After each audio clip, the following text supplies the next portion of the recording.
Welcome to the Land Investing Business Secret Podcast, where each short episode we talk about the strategies, experiences, and the tools to help you launch, grow, and scale your land business. Learn how to find freedom within your own business, find out ways to build consistency in your processes, and hear how other everyday land investors are winning so you can get to the next step closer to building your dream life through your land business. And I'm your host of the Land Investing Business Secrets Podcast by Pebble, Jesse Kwong. Hey, how's it going? It's Jesse of the Land Investing Business Secrets Podcast. I just finished recording a show with a good friend, Buck Rizvi. I've known him for a little bit now in the land space. I get all goosebumpy because I get to learn so many things. I feel so fortunate to actually be able to bring these kind of guests and have them talk about whatever, whatever's on their mind, whatever they're doing. And sometimes I have a direction with these things, but this episode here with Buck, tons and tons of wisdom being dropped. I don't know how many times on that show we both said, make sure you write this down. So make sure you get on a pen and paper. Otherwise, you can definitely listen to this again. Buck has a heap of experience, not only in land, but in business in general. Anyways, I hope you enjoy this episode here. By the way, if you are looking to get systemized, if you are looking to find that freedom you're after, especially when it comes to building a land business, make sure you check out Dirt Hacker Challenge. It's a 5-day challenge that I run once a month where we work with you on getting completely systemized. You're going to love it. It's an hour every day with a bunch of people. We have a lot of fun. You can find more about that. I'm not going to say too much about it, but head over to dirthackerchallenge.com or pebblerei.com. If you just go to the bottom and you'll find the sign up there. Anyways, I really hope you enjoy this episode here as much as I did with Buck. Cheers. All right. How's it going, everybody? I got Buck. Buck, how are you doing? I'm doing great, Jesse. Thanks for having me. I'm excited to be here.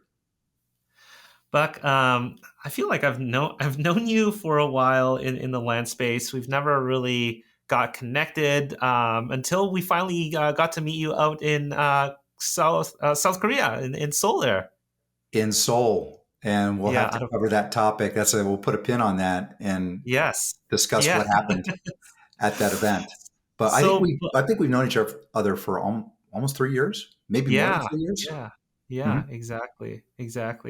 Because you had not launched your Pebble yet. At that point, you had not launched Pebble. No. I might have been just working on websites and whatnot at that point in time. But I do remember speaking to you again a while back. So it has been a while.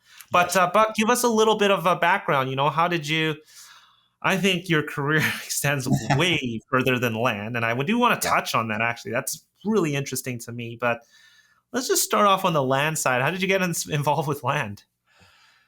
Yeah, it was an amazing happenstance that a little over 3 years ago, I'm an instrument rated pilot. I got my private pilot's license over 30 years ago and wound up getting my instrument rating and made some friends in the pilot community just recently. I decided to get back into flying.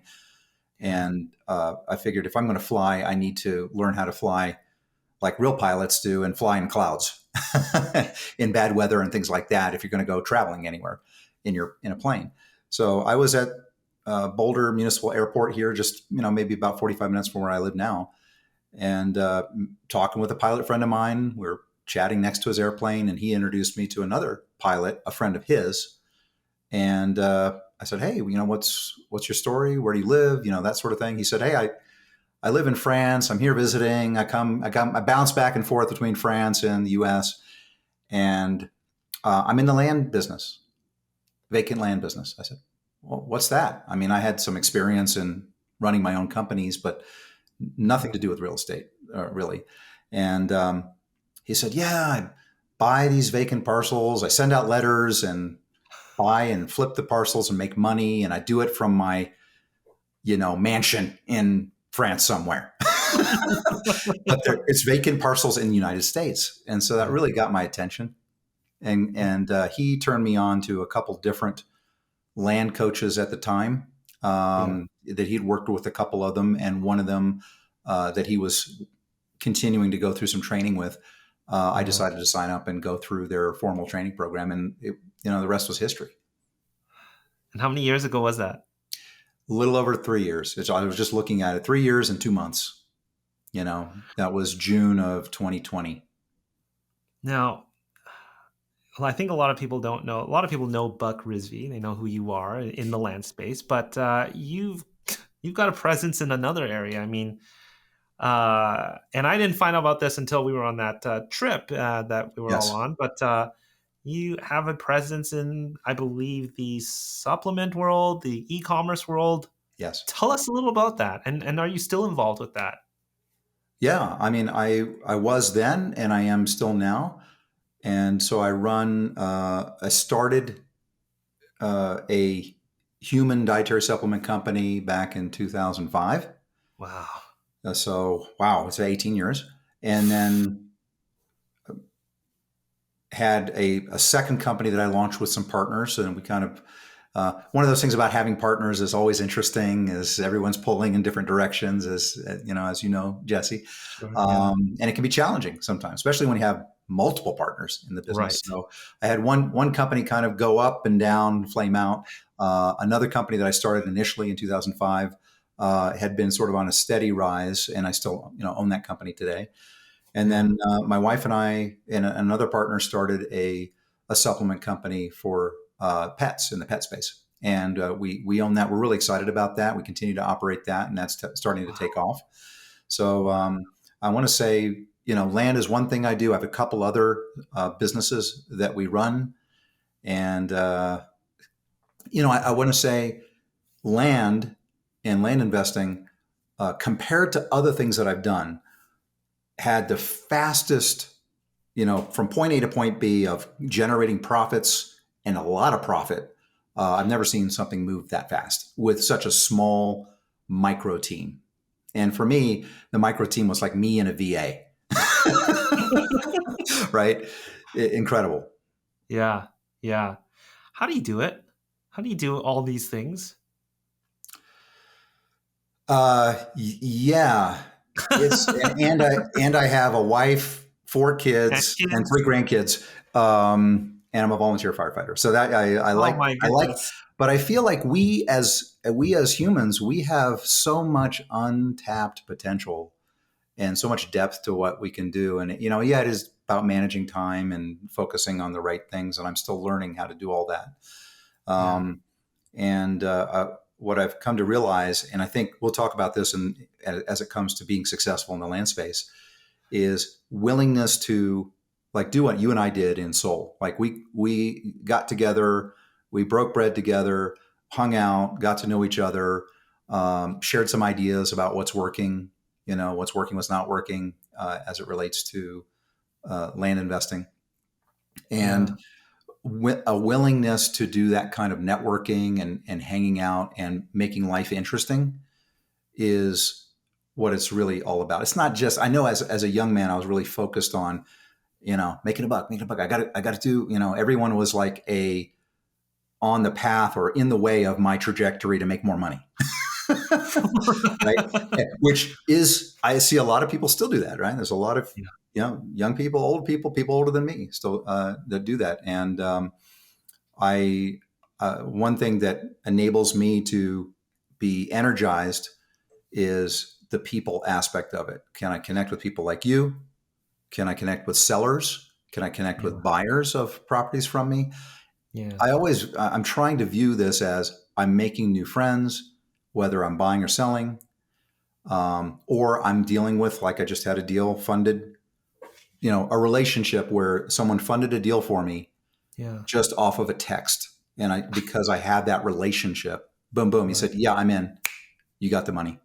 Deal's funded.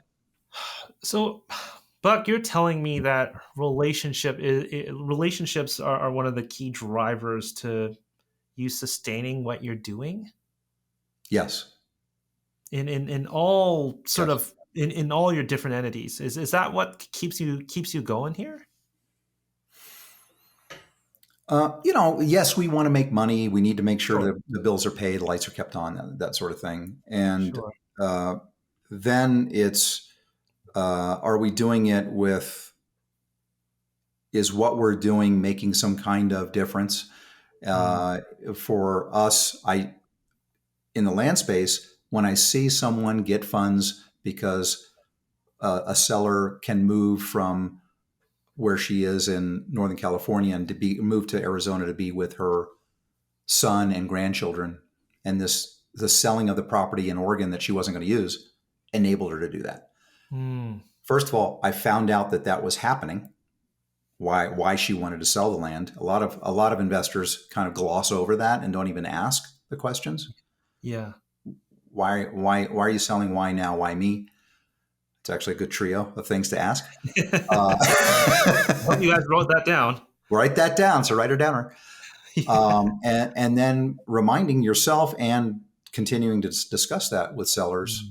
That really makes life interesting. It adds to, rather than me just worry about, hey, am I going to get this transaction? Am I going to make a buck or whatever it is?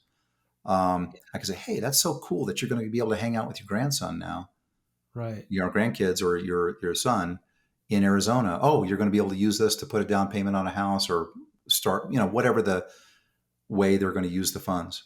So that's a secret. That is a big secret. Why are you selling? Why now? Why me? And now look, is our connection still good? Because it gave me a little alert there on the connection. No, I think we're good here. Okay, good. Yeah. So that's, if you wanted one secret sauce, that one is a big one. I love that.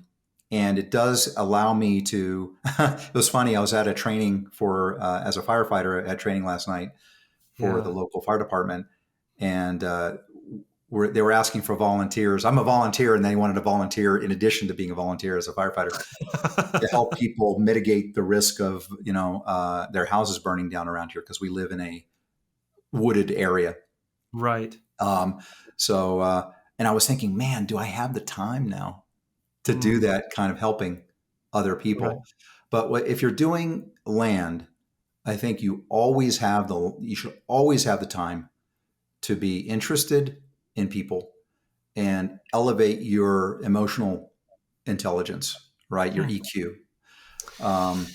Whether you're talking to a seller or a buyer, but sellers tend to be a more important conversation, right? Because you got to start with some kind of inventory that you're going to sell, and finding out more about them, being interested in them, curious about them, and being sincere about that. So that winds up taking time.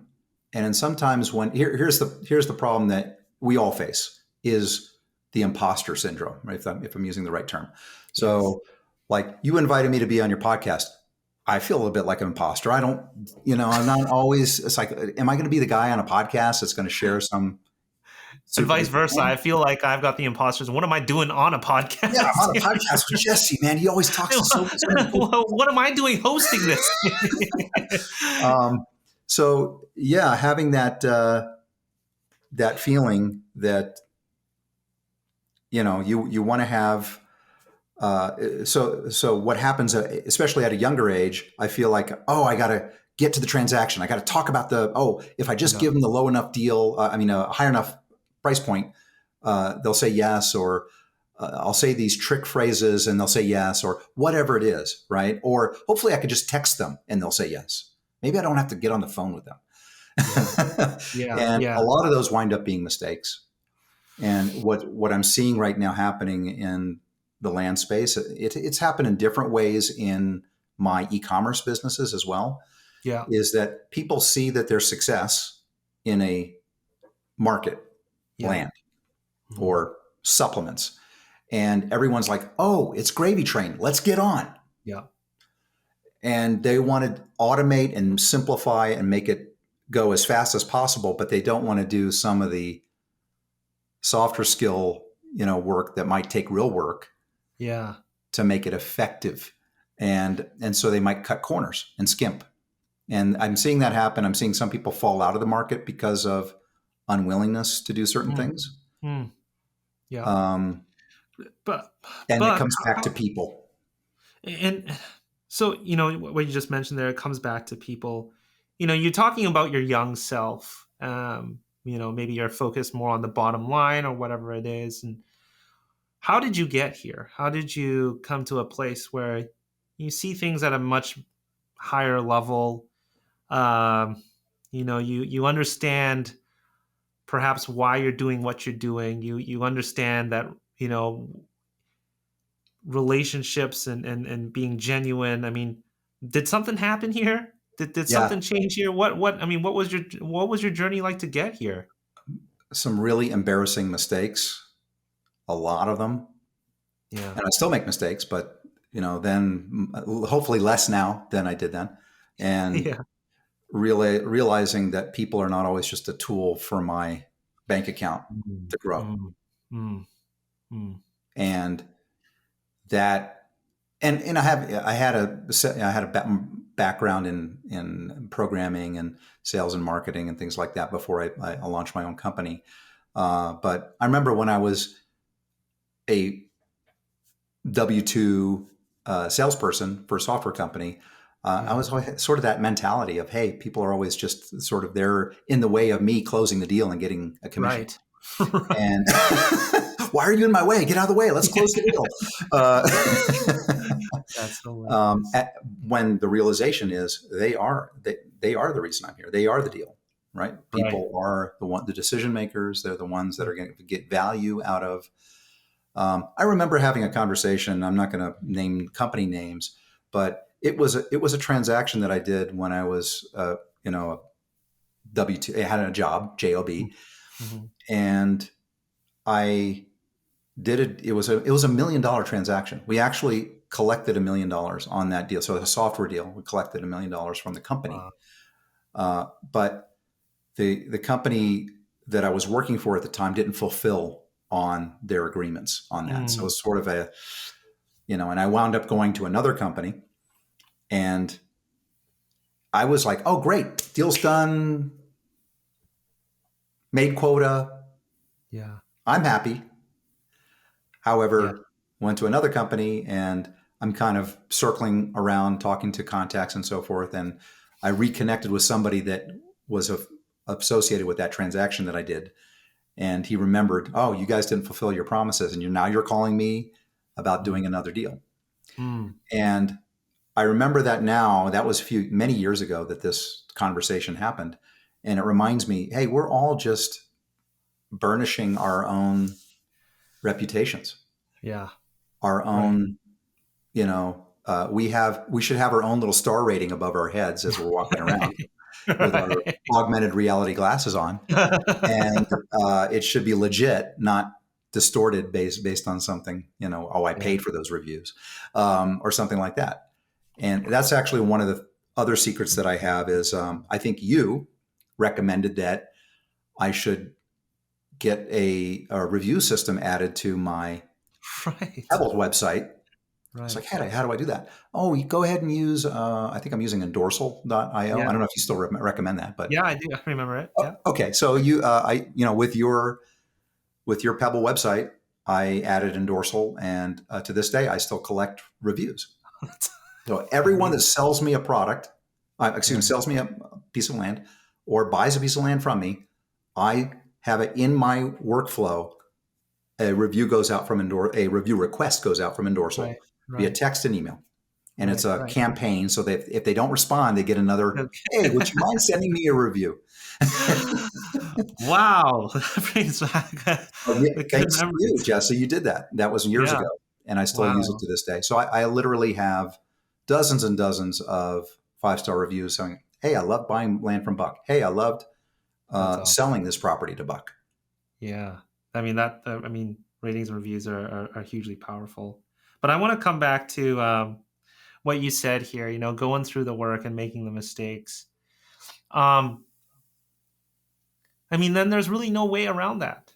We have to make these mistakes, would you say, to be able to get to Not a necessarily. place of understanding and So how do we looking at avoid? So how do we avoid mistakes? For me, you have mentorship, you yeah, have accountability groups and masterminds that you yeah, participate in, like us getting together in Seoul. sure, yeah, So I felt like doing the training that I did 3 years ago that introduced me to the land business and got me quickly to yeah, a point where, oh, wow, this is a profitable thing. I can continue doing it. right, And those are smart investments. Listening to podcasts like people that are going to listen to this one and others. Yeah. Yours is a fantastic podcast, and I listen to it regularly. I think I Appreciate found on your podcast, you interviewed, and I don't recall the name, but they said, "Hey, go use land.com and put your listings on land.com." Back, no one was doing that really. Right, Back, we were not taught that right, by the land coach 3 years ago to do right, land.com. right, right. I did it, and boom, it's my number one sales channel right now. So that's a way to avoid mistakes and minimize that. I as a pilot, I read IFR magazine, and there's a couple other magazines that I read that have a lot of case studies. In this case, these are case studies where a pilot died. Whoa. You think, oh, why would you do that? Well, Oh, that's heavy. it's heavy, man. But when you read it, they write it like, oh, this could have been you jumping in the cockpit. Storm is not that close. Should be plenty of time to get up and away. Maybe you skipped a couple things on the checklist. You're in a hurry. All right, whatever it is. Yeah. And so they narrate all that and say, here are all the things that could have gone wrong. You could do the same thing for land. Like, here's your conversation with a seller. Right. Here are all the things that could go wrong. And the result is you're not dead, but no deal. Right. Right. Right. Buck, you're like I want to come back to this whole idea of hopefully I'm not losing. Oh, I lost connection I got for you. a second, but Yeah, I think you're I'm good good here. I'm so intrigued by the fact that you are involved in so many things, and land doesn't seem to be an end all be all for you. It's just another way to express what you have interest in. Maybe it's a way for you to pay the bills or whatever it is, but you're all involved in a lot of other things. How does a day to day look like, or a month to month, or week by week? How do you split up your time and That's excellent. Yeah, great question. Yeah, I'd love to get a picture of that. I think I have having a micro team is very important for me. I don't know how I would do it without my micro team. And my What do you micro mean team by a is, micro team for everybody listening? yeah, it would be think lean startup idea. Like what's the minimum viable team, MVT instead of MV, minimum Yeah, viable product, as you know. yeah. So minimum viable team for me started out as the first virtual assistant. And I had that one person, but now I have my number one virtual assistant who does, I would say she does all the back office stuff. She will do the due diligence on properties that we're considering. She will generate purchase agreements. Right. She will post properties if I'm listing them myself on land.com, things like that. And in addition, now I've learned, having read a couple of books on this. I've had assistants before in my career, but I have a executive assistant. I like to get fancy. I have an executive assistant, and she manages my calendar and my email inbox. And I want to say I don't touch email anymore, but she is the first pass of Yes. all my email coming in and my schedule. And then I have her doing some other things too, to keep her busy and interested and excited. And then I wound up adding, I am good at talking to sellers and buyers, but I realized that was, I needed to step up a little bit and work on other things about the business. Sure. And maybe have more time to do the fun, other things, be a volunteer or firefighter or whatever. Yeah. And so I decided, okay, let me get an acquisitions manager. Let me get somebody to replace me. Actually, I first hired somebody part-time to replace me on sales, because I do sell a number of things myself and offer owner financing. So having a salesperson to do that, wow, great, right? I mean, because sometimes I was having people buy things from me overnight on a Pebble website, doing a reservation, clicking on a reservation link and saying, yeah, I want that. Give me the terms deal. I'll take it. Like, okay, this is easy to sell if you're pricing it right and it's an attractive property. So I have a salesperson now, and she's part-time, but she does a great job. I hired her, pro tip, hired her on hiremymom.com. And This is then, the second show in a row somebody mentioned. I mean, Drew Haney was just on before yeah. you, so Well, Drew got it all from me. there you go. You heard it Yeah, from, he's taken all from the my stuff. OG. Not, I'm teasing him. But yeah, so hiremymom.com is excellent. And then the other hire I made was this actually came through a different path, but she is just a kick-ass lady doing acquisitions for me. She is very Wow. comfortable talking to sellers. She has a lot of experience. She was an athlete in college, and she just like has lived in a number of different places around the country. So Mm. she can talk the talk. She can walk the talk. And so I would say almost as good as me Yeah. talking to sellers, but no, maybe she's better in many ways talking to sellers. And I remember when I hired her, not a few months ago, and she closed her first couple deals.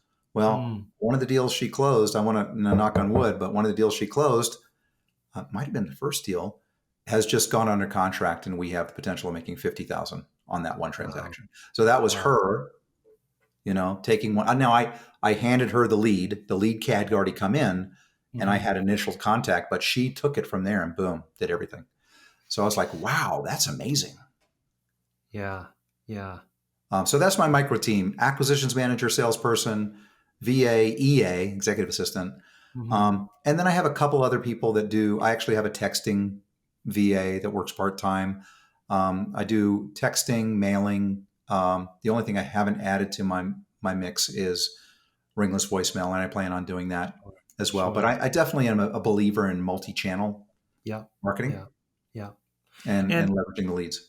and so this is your team for the land side of things. What about Yes. outside of land? Again, with your other businesses as well. I mean, do you have teams that are built out similarly like you have for your land business? I have a support team for my health companies. I'm in the process working with my wife of taking a different approach. The one we're putting most energy in is the pet business. And Sure. I'll just share it. It's ultimatedog.com. We sell a product for dogs with allergies, Oh wow. scratching, paw chewing, things like that. Okay. And the fantastic product, organic ingredients, really differentiated. And we really feel that being more content oriented, in terms of how we market, putting out high quality content like you're doing Yeah. with this podcast, Yeah. and really getting top shelf reviews from our customers that are having great experience, focusing on Mm. giving them a great outcome and letting other people see. What's interesting, I had an advisor look at my product website for my e-commerce side and said, Yeah. why are you spending all this time on your sales letter, your product listing, Yeah. talking about yourself and what your product does? Just take them straight to the reviews. People don't care what you have to say. Right. They just want Right. to go read what other people say Reviews. about you. Yeah. Right. So he's, That's exactly what I do on Amazon. yeah, that's awesome. Yeah. Are you going to go there and read three page loads of For product sure. description? Of course, they're going to say their stuff is great. Right. Right. Right. Right. So yeah, someone gave me a tip. Hey, go ahead and collapse your description. They can open it up and read the description if they want to. Just take them straight to the Wow. reviews, and that's going to give you better. So I'm focusing on what can we do to Yeah. bring in people, not the traditional way of just giving them our sales spiel, but Yeah. let them. Yeah, here's what we do. Here's the problem that we solve. Go Hmm. take a look at what our customers have to say. Mm. It's incredible to see how, again, I hopped around the internet, saw some of the speeches you've given back in like 2015. Like you've done so many different things, and it's just so interesting for me to see a lot of the things that you're involved with. Um, do you have a struggle balancing it? I mean, we have a lot of people in the land space that are doing a W-2 or have another business and trying to run land business as well. Yes. Do you have any struggle with balance here? Yes, I'm sure. Absolutely. I think maybe because of where I am in the arc of my life, my kids are either teenage or older, and or grown now, and so that certainly gives me more flexibility and time. I totally agree with that. My son has a 6-month-old daughter, so his Okay. life changed right when his daughter was born. Wow. You're a granddad now. My granddad, and so I definitely see what's changed for them now that they have a child, and that Right. like if he's launching a land business now with the baby. Um, but I think having a partner that trusts you, supports you, doesn't necessarily have to be in the business with you. That's a Mm, big deal. yeah. Sure, it is, right? You know that. Yep. Yep. It could be tough if the partner is not all in what you're working on. So Yep. that I would say that's important, is to get Mhm. buy-in, and that was actually something that I did when I started this business. Is I said, my wife Diva, I said, hey honey, I'm interested in doing this, and I'm going to put some of our own capital to play Yeah. in this business. If I do this and you agree to it, I'm going to be fully transparent to you. I'm going to report to you. I'm going to share what's going on with the business, how the property, how it's going, and how profitable we are, etc. So I was accountable to her, and that Yeah. worked out great. I delivered on what I said I would do. The business worked well. Yeah. So I think that transparency and Mm, making decisions together on things. yeah. I know that in some cases one partner is going to be more risk averse than the other, Sure. Sure. Yes. right? Yes. It could be the wife that's taking care of the babies Yeah. and wanting to make sure they have a roof over their head and food to eat. Yeah. Yeah. And us as guys, sometimes we're like, "Oh, we got it, everything's Yeah. fine." Oh But yeah, I man. would say challenges still crop up. Mm, Um, mm, the way some of the successes that I've had over the years, including in land, and especially in land, has been, for example, you interviewed Drew. Drew and I are in an accountability group together, and we yeah. have been since we started in the land business. We both started in the land business about the same time, Yeah. and so having accountability groups, meeting regularly with them, letting them know what's going on, what's working, what's not working, what are the pain points, Yeah. can we help each other out? Yeah. You don't feel so alone. Yeah. This is where I want to get an understanding. I mean, we met. I mean, we met you guys out in Korea, and I say we met you guys because I didn't even know this thing was happening until I had a trip planned to see my co-founder Kevin out, who lived out in Seoul, South Korea, and it just happened to be Drew was planning this thing out there, and by the way, for those of you guys who are listening, I think there is an upcoming event, but I believe it's sold out. So if you guys want to learn a little bit more and want to get in a group like this, make sure you get a Buck or Drew. But anyways, Yeah, if for those that are looking to build a group or find a group, how can they do so? Maybe they can't afford to be able to go to and fly to an exotic place and do all yeah. fun things like getting butt naked at a spa. But what how can they start small, and what should they expect, or how should they be present in an event like that? Thank you. That's a great question. For me, the best way to do it is to take leadership and be the facilitator. Do it. In other words, you start it and invite others. Yeah. And that way, you always have to show up because you're the one hosting. If the Right. host doesn't show, that's a bummer, right? So I know it's tougher, easier said than done for some people. And some people are more like, that's going to be hard for me. How do I tell people that, hey, are you interested in doing this? And I'm going to be there hosting it for you.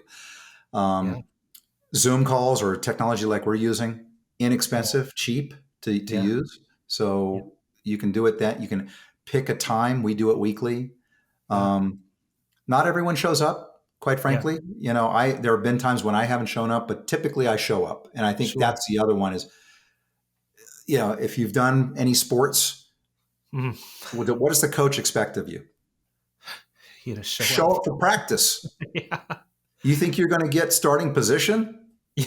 just because you showed up at the game? Right? Right. And for us in accountability, it's going to be show up for the accountability calls, and share. and support and those kinds of things. So that's definitely one thing. It does eventually become good. We all know we're all, whether it's just surrounding yourself with 5 people that are like the kind of people you want to become, Yeah. income wise or what have you. I do include in there the kind of people that I aspire to be like. I Mm, like, they're good people. They're doing things for the right reasons. They're good family people. right. They're not out there, hey, how do we extract the last dime out of our sellers or buyers, that sort of thing. If Right. they had that attitude, we would show them the door, right? Mm, Because it doesn't make us feel good about what we're doing. right. Right. So that was the other aspect of it. If you don't have an accountability group, like I just started one with the fire chief here, I said, hey, let's have a fitness group. I mean, Yeah. we're older dudes. We're not as fit as some of us should be. I know, I'll say that for myself. And Yeah. so we've started, I'm facilitating something called a firefighter fitness club Yeah. for the Wow. local firefighters to do activity, diet, Yeah. be ready and have the stamina to perform. Well, it just so happens if you have the stamina and fitness levels, you can Yeah. you can excel with your personal life, your Mm, business life. Your mm, brain's going to work better. right. So you get all those.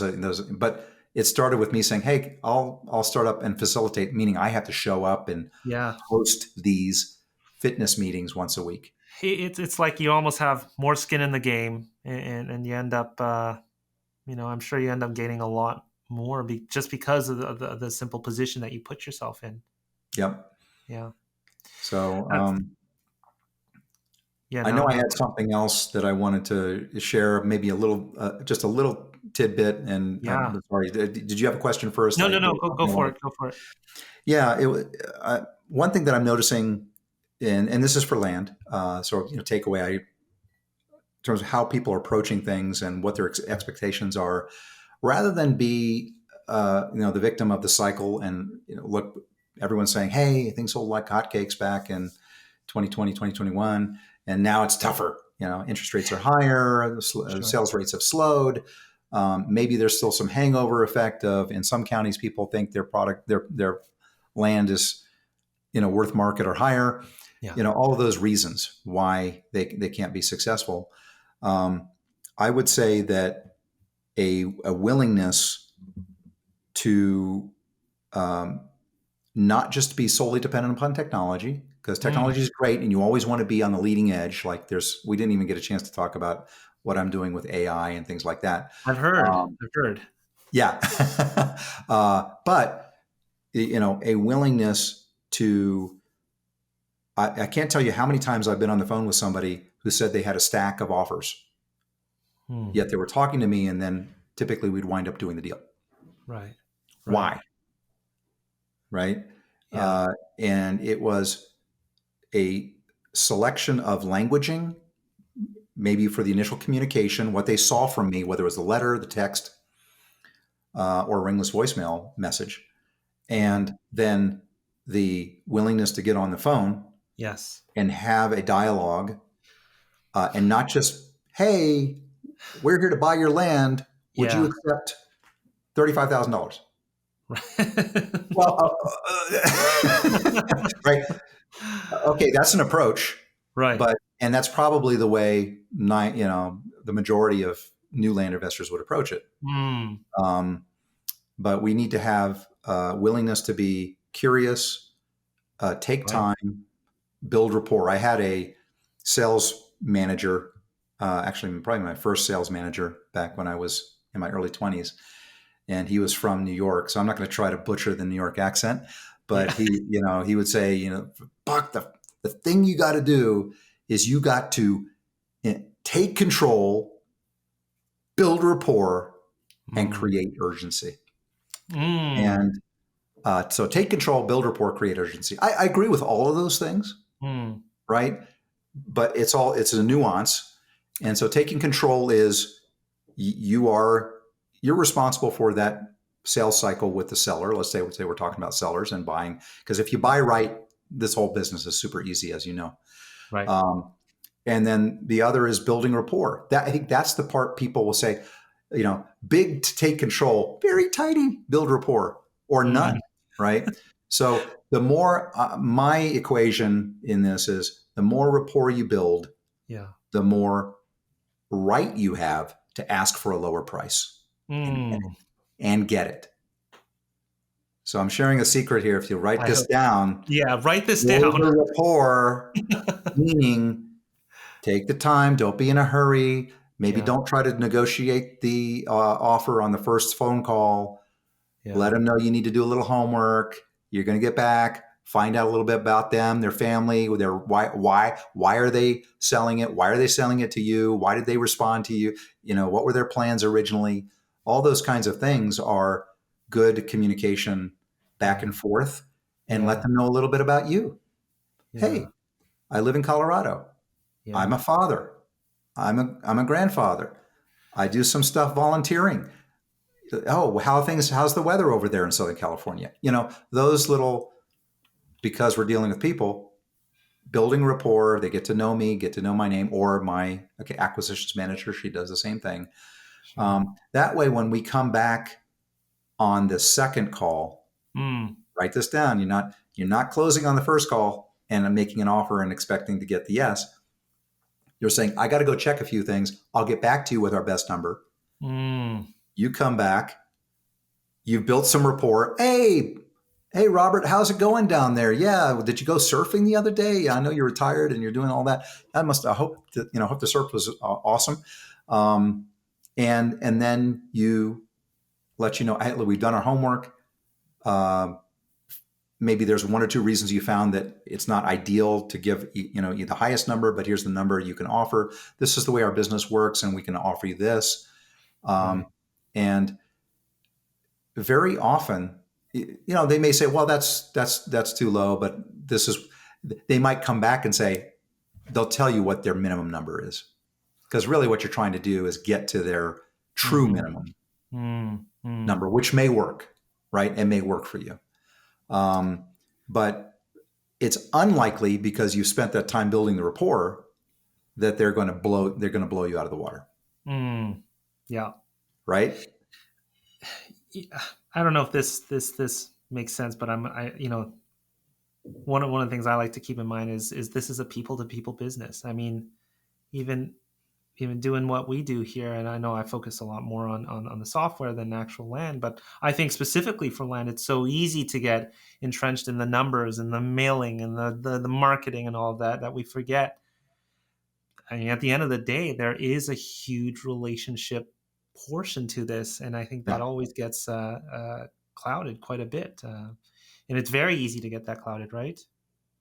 I'm going to draw out actually a big whiteboard here. I'll draw out on my whiteboard sort of the journey, the ideal journey that people would have in interacting with us.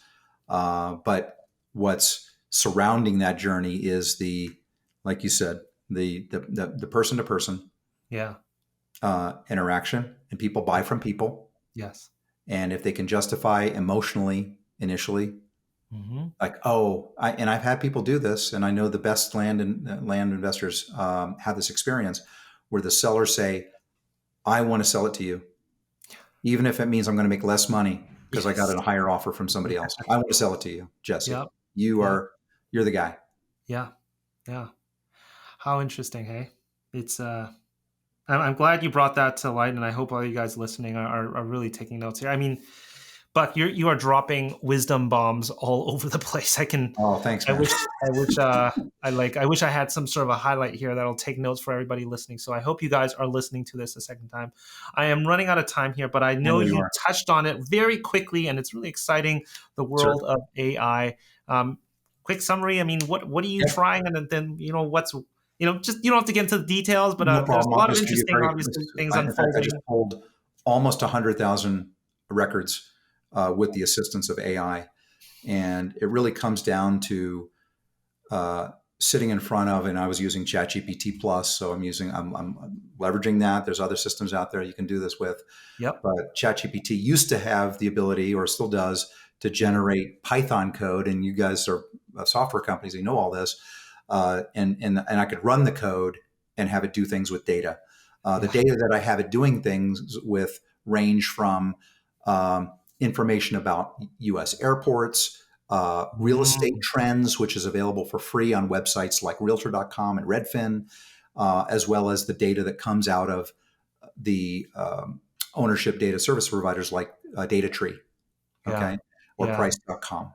And, Wow. and so you can have the AI because it becomes your data analyst, Yeah. right? Your big data person.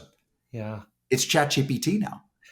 And with ChatGPT Plus, you can have it import these files Yeah. and say, I'm interested in marketing only to areas that are moving at this faster rate and have these other characteristics that I think are important for land buyers. Wow. Okay. And when you ask it that way, you're curious. It's like you Yeah. being curious about people. You're curious and you're asking now ChatGPT, well, I think that people would like to be close to water or have a place where they can do recreation with their family or not Yeah. be too close to an urban environment. Maybe they want to be a Right. few hours outside of an urban environment. And it can then winnow down to areas that you can focus on, pull data Incredible. for, Yeah. and um, it makes it fun. I maybe spent an afternoon with Yeah. ChatGPT, selected, and I do this once a month. Sure. Selected my county, my states and counties. Yeah.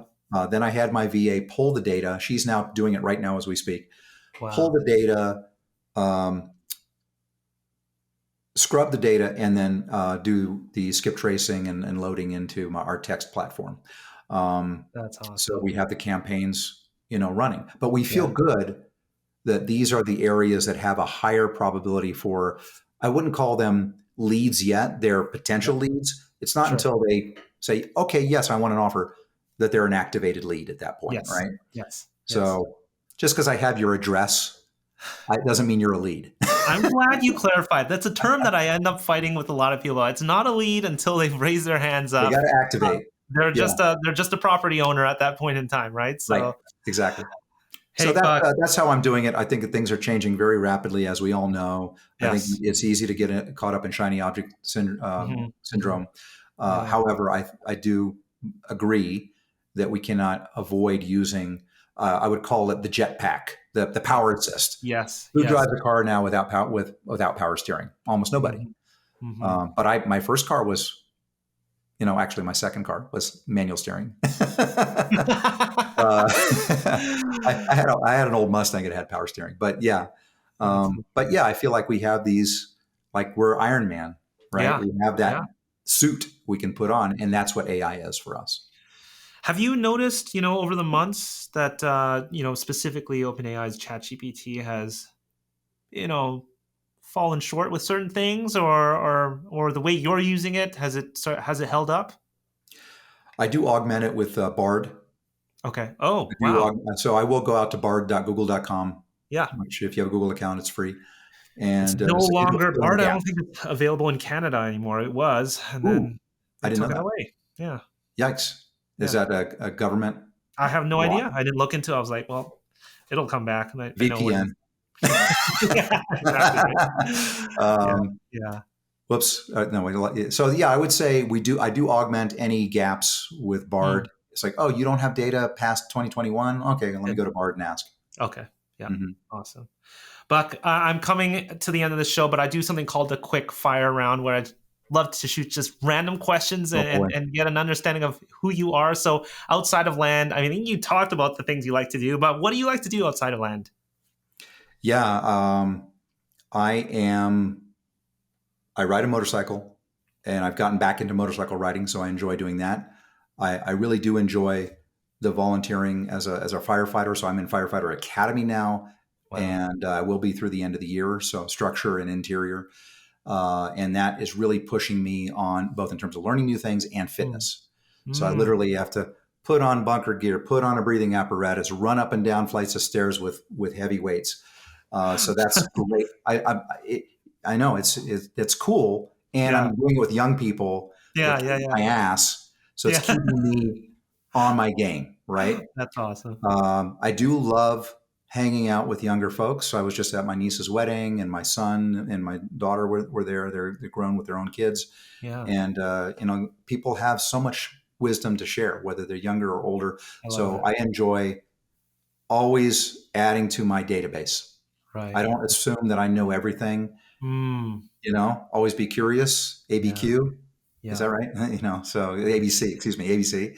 Always be curious. And I realize, yeah, I think the hobby I have is mentoring others, mentoring younger people. It's a fun. I enjoy that, I and then love I that. try to make myself better as a result. Love that. There you go. Buck, one book that you read recently that you would recommend, and why? Okay, so I did read. I'm sure everyone is reading this on their list. 10x is better than 2x is a great book. I just finished that, and I Okay. love it. I think it's covered. That type of material is covered in other Hmm. texts, but it does. It's great to read books that remind you Yes. of things that you That's great. know, right? Love that. Yeah. Um, and so Never the thought of it that concepts way. there are excellent, and Yeah. I'd recommend going to the Audible. I have met Dan Sullivan at a conference before, Okay. Yeah. so really interesting. And Ben Hardy does a great job. He does. I'd recommend the Audible because he interviews Dan after reading each chapter. So it's worth getting Oh. the nuggets shared by Dan Sullivan in the Yeah. Audible version of the book. 10, Gotcha. 10x is easier than 2x, I think it is. Okay. Yeah. Favorite food? Uh, Korean barbecue. I just got that answer before this show. All I right. know, Uh, it's so awesome. one bad habit you're actively working on.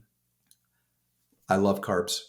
And I just Oh, read somewhere that the tell carnivore me diet is about the it. way to go. Ah, Carnivore. So I don't know. man, I feel like I work out just so I can eat carbs. Yeah. Okay. Yeah. I mean, exercising more is not the secret. The secret is the diet first, right? We all know Yeah. that. Right. Mhm. Right. Yeah. All right. And lastly, here, who would you recommend to have on this podcast and why? Oh boy. I know this is always You've a tough had one. all of the people that I really admire, and especially in the land space specifically. If you were, this is a land specific podcast. Well, So I'm open to other kind of guests. I my mean, one of my favorite people, by the way, that in the land space, and you've had her on more than once, is Callan yeah, Faulkner. yeah. So I'll get her on you've again. covered the range Yeah, of folks, but yeah. have you had folks like you've had Jack Bosch on the call? I've never. No. Okay. And, I know you've had Travis. yeah. I've not met Jack, but Okay. Jack got into the land coaching time around the same time that I launched my first Oh wow. Yeah, he's an OG in the e-commerce space. business. Yeah. So Yeah. I think he started coach his program back in 2006, 2005, Yeah. Long something time like ago. that. Yeah. Yeah. Hmm. Buck, you've been awesome to interview. I really appreciate literally, guys, rewind this show. I don't say this often. So much that you dropped on here. How can others sort of reach out to you, engage with you? Where can they sort of follow you? So I'm being inspired by you and other folks doing podcasting, and I'm kind of going through another book on putting, personal branding and putting yourself out there. I started that Yeah. back in 2015, maybe, with a brand called survivaldad.com. So I'm going to Yes, relaunch Survival Dad, that's awesome. probably with a spin towards mentoring, Mm, educating, not just about just all business, but other aspects of coaching, helping other people yeah. in their journey in this Yeah. on this blue marble that we all live on. And from the perspective of a dad, a grandfather, dad, a husband, Yeah. father, the whole thing. Yeah. Amazing. So Buck, bucketsurvivaldad.com would be, you can email me and make fun of me. Say, say I'm all screwed up. And yes, you can close deals via text only, yeah. or what have you. But I'd love to hear from you. Bucketsurvivaldad.com. Awesome. I'll have that in the show notes. Thank you once again for coming on this show, Buck. It's been an honor to chat with you here. Thanks, Jesse. That was fun. Awesome. Talk to you later. Thanks, man. Before you stop this episode or hit the next episode, I want to personally thank you for listening to this episode of the Land Investing Business Secrets podcast by Pebble. If you found this helpful, we'd greatly appreciate any awesome reviews and ratings on whichever platform you are listening to this on. And if you have 2 minutes and wanted to step it up even more and help others, feel free to share this in other Facebook groups or pages or any communities, giving others a heads up of the Land Investing Business Secrets podcast or the specific episode that may help them on their land investing journey. Once again, thanks so much for listening, and catch you on our next episode.